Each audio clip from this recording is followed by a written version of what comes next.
E não se esqueça de se inscrever aqui no canal dos sócios. E também curtir esse vídeo para eu não precisar te xingar. Bom, mas ainda dentro disso, o que uma pessoa que ela tá toda cagada, ela pode começar a fazer? Falamos aqui de sol e vitamina D. Uhum. E você botou esse ponto individual Isso. também, mas isso é mais difícil de ver, teria que fazer um teste e passar no médico. Mas de maneira geral, o que a gente poderia Sim. colocar? Isso que você falou do continente, achei engraçado, né? Os dois continentes aqui no chazinho e os dois ali no café. É porque a gente não é lento, né? A gente não é lento. Pra você já cá, fez isso. Não. Não, porque, deixa eu só explicar isso. Quando a gente chegou aqui no podcast, você vê que eles estão tomando chá, né? Aí eu falei, alguém quer café? Aí o Duprat olhou pra minha cara, você toma café essa hora? E a gente já fez vários episódios aqui no podcast falando sobre cérebro e tudo mais, sobre sono. E a minha briga, inclusive lá no Materializa, é sempre, gente, vamos parar de tomar café às 3 da tarde no máximo. Independente, é uma orientação geral que funciona, né, pra todo mundo. Por quê? Porque o pessoal acha que não faz diferença. Eu achava Mas pra mim que não o Bruno, fazia. por exemplo, ele tinha certeza que não fazia diferença pra ele tomar café 3 da tarde, 5 da tarde, 8 da noite. Tem gente que toma café 8 da noite, gente. É, Malu, tipo, Tem loucura, gente que né? toma a próxima hora de dormir. Pois é. Você sabe uma coisa que, pensando no que você acabou de me falar, Bruno, uma coisa que funciona para maioria das pessoas, vocês não vão acreditar. É a coisa mais barata que existe, a coisa mais fácil de se fazer. Jejum intermitente. Eu ia falar. Jejum dormir, intermitente mas aí- é um booster neurológico. Eu estou aqui agora gravando em jejum. Eu também. Geralmente Eu tô em a gente jejum, tá também. porque eu preciso do meu resgatar, eu sei que a gente vai resgatar muita coisa, eu preciso estar na minha melhor performance mental aqui com vocês. Então, as pessoas têm muito medo, né, quando se fala em jejum, vou perder massa magra, vai acontecer isso, acontecer aquilo. Não vai nada. Existem as formas adequadas de fazer. E o jejum é uma forma, esse exemplo dessa pessoa que está toda errada, que está fazendo tudo errado.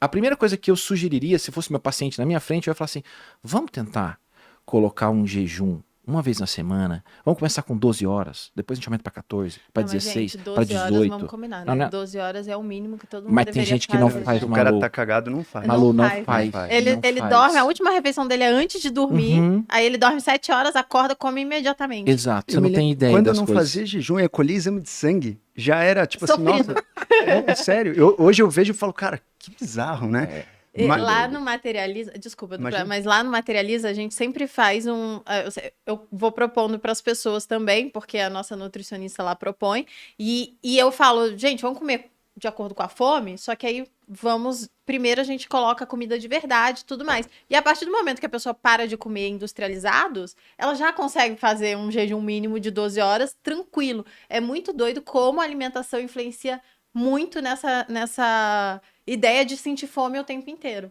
E nesse cara que você falou que tá completamente destrambelhado, e o Luciano brilhou muito de lembrar do jejum, porque eu acho que se pudesse resumir o que esse cara podia fazer para ele melhorar, chama-se desinflamar, tirar a inflamação. Isso é uma coisa que a gente fala muito o tempo todo e que poderia ser assim, acho que o core, assim, o cara poderia tatuar na parede dele ali, cara, eu preciso tirar minha inflamação, porque a inflamação atrapalha completamente a cognição. E muitas doenças são causadas pela inflamação. E quando a gente fala em jejum, tem muita gente que põe o jejum como se fosse uma coisa, nossa, perigosa e etc e tal, mas se você fosse resumir como algo muito prático, muito fácil, é interessante. Porém, pessoas que não fazem jejum, se começam a fazer um jejum muito longo, vão com muita sede ao pote, Também eles podem piorar a cognição. Tem um artigo bem interessante mostrando muito. com as decisões judiciais. Os juízes na Itália, eles viram quantas sentenças erradas os juízes davam depois do almoço e antes do almoço. Quando os juízes estavam com fome, nesse artigo, eles tendiam a dar mais decisões erradas do que quando os juízes estavam alimentados. E aí a gente pensa, esse trabalho foi um trabalho feito com juízes que não praticavam o jejum. Se esses juízes praticassem o jejum, ia ser exatamente o oposto. Quando eles comem, vem o brain fog, você fica um pouco mais lento, você fica naquela leseira após comida, e antes de você comer você está voando.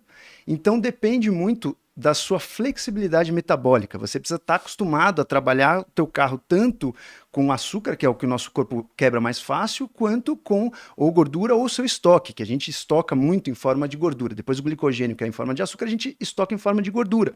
Então, se você, por um acaso, não tem esse treinamento do seu metabolismo, para ir na sua despensa, como se estivesse na tua casa, muitas pessoas só conseguem ir até a gaveta dos doces. e aí param ali.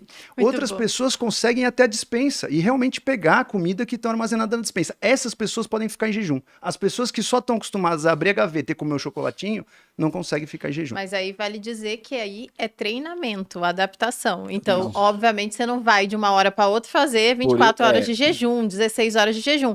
Mas, a partir do momento que você vai mudando sua alimentação e vai se adaptando, você vai conseguindo. E, no geral, quem acha que não consegue, geralmente as pessoas que mais conseguem. Que mais tem resultado. Mais tem resultado e tem a capacidade adaptativa muito grande. E sabe uma coisa interessante? Que a gente não faz um jejum seco, só um jejum em si.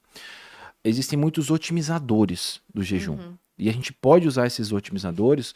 E esse é maravilhoso. É O TCM, tríglicerídeo de TCM, cadeia que média. vem do óleo de coco. Exato. Isso é um otimizador.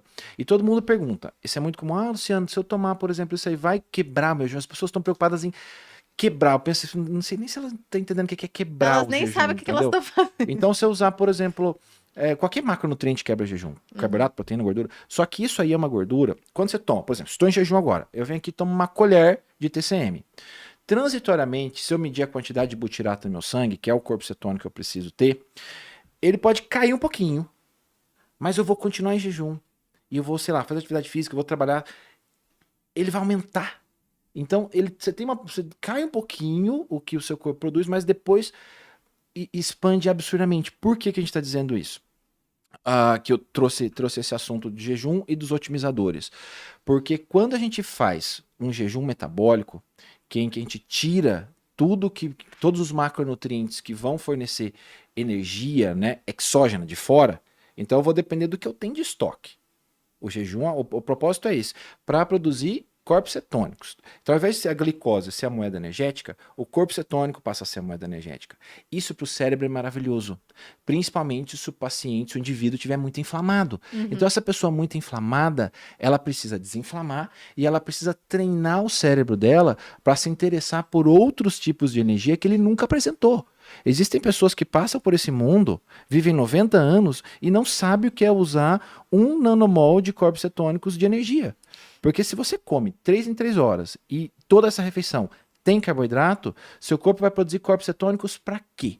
É visto como uma energia alternativa. Sim, e os corpos cetônicos, eles sempre são opostos à glicose. Então, enquanto tem glicose, né? É preferencial. É preferencial. É mais fácil. Metabolicamente é muito fácil você usar uma glicose 6-fosfato para produzir energia lá no final. Entendeu? É muito fácil para o metabolismo isso. O metabolismo ele é safadinho, sabe? Então ele vai sempre naquela via mais Lógico. fácil. Aham.